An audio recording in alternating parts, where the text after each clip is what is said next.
Tara, samahan niyo akong silipin ang classic at kakaibang karinderya na natagpuan ko sa Quezon City.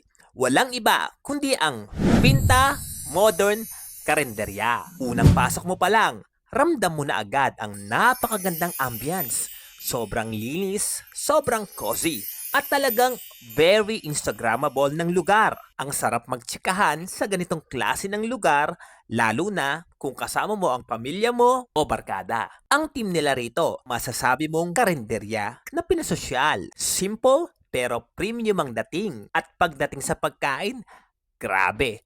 Panalong panalo. Mga panghimagas pa lang nila matutokso ka na kaagad. Ito lang order. Ito lang. Kamote lang.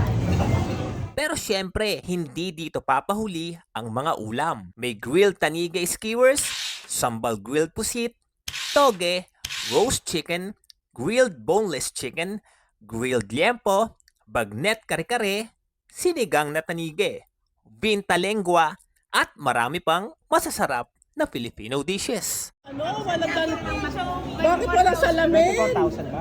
Uy, grabe. Ay, Joey! Ito ba? Aminin natin, medyo pricey siya kumpara sa tipikal na karinderya. Pero sa lasa ng pagkain, sa quality ng ingredients, at sa ganda ng experience, sobrang worth it.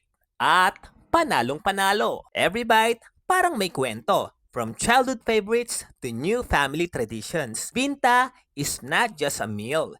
It's a memory in the making. At hindi lang pagkain ng panalo dito mga idol may mga souvenirs at snacks na pampasalubong din. At ang bonus pa, pwede kang magpictorial habang sinusuot ang mga iba't ibang local bamboo hats. Feeling cultural experience talaga, hindi lang food trip. Matatagpuan nga pala ito sa 31 Scout, Borromeo Street, Diliman, Quezon City. Open sila from 10 a.m. to 10 p.m. Kaya kung gusto mo ng masarap na pagkain, magandang ambience, masayang tsikahan, at tunay na Pinoy feels, Binta Modern Karinderya ang dapat mong itry.